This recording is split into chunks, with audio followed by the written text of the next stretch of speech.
Chapter 4. The Brass Plates. Lehi told Nephi that the Lord wanted him and his brothers to go back to Jerusalem. They were to get the brass plates from a man named Laban. The brass plates were important records. They told about Lehi's forefathers and contained the words of God revealed through the prophets. Laban and Lemuel did not want to return to get the brass plates. They said it would be too hard to do. They did not have faith in the Lord. Nephi wanted to obey the Lord. He knew the Lord would help him and his brothers get the brass plates from Laban. Laman, Lemuel, Sam, and Nephi traveled back to Jerusalem to get the brass plates. Laman went to Laban and asked him for the plates. Laban was angry and would not give Laman the brass plates. Laban wanted to kill Laman, but Laman escaped. Laman told his brothers what had happened. He was afraid and wanted to give up and go back to their father in the wilderness. Nephi said they could not return without the brass plates. He told his brothers to have more faith in the Lord, and they would be able to get the brass plates. Nephi and his brothers went to their old home in Jerusalem and gathered their gold and silver to exchange for the plates. They showed Laban their riches and offered to trade them for the plates.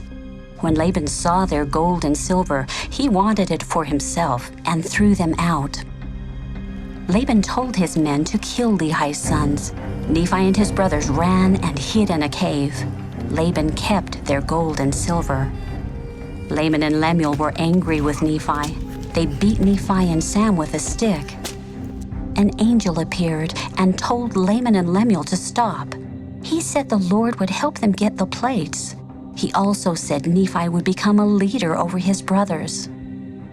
Nephi told his brothers to have faith in the Lord and not be afraid of Laban and his men. Nephi encouraged his brothers to go back to Jerusalem.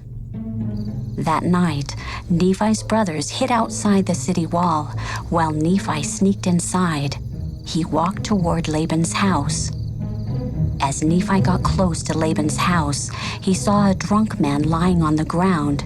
It was Laban. Nephi saw Laban's sword and picked it up. The Holy Ghost told Nephi to kill Laban, but Nephi did not want to kill him. The Holy Ghost again told Nephi to kill Laban so Nephi could get the brass plates. Lehi's family needed the plates so they could learn the gospel. Nephi obeyed the Holy Ghost and killed Laban.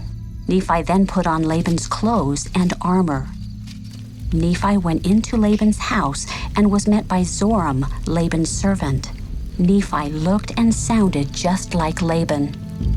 He told Zoram to get the brass plates.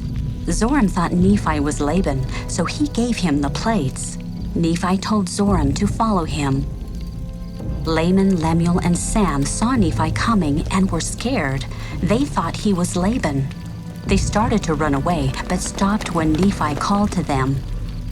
Then Zoram realized that Nephi was not Laban, and he tried to run. Nephi caught Zoram and promised not to harm him if he would go with Nephi into the wilderness. Zoram agreed. Nephi and his brothers took Zoram and the brass plates and returned to Lehi and Sariah. They gave the brass plates to Lehi. He and Sariah were happy their sons were safe. They all rejoiced and thanked God. Lehi read the brass plates. They told about Adam and Eve and the creation of the world. They contained the words of many prophets. Lehi and Nephi were happy because they had obeyed the Lord and had been able to get the brass plates. Lehi's family packed the brass plates to take with them on their journey so they could teach their children the commandments recorded on the plates.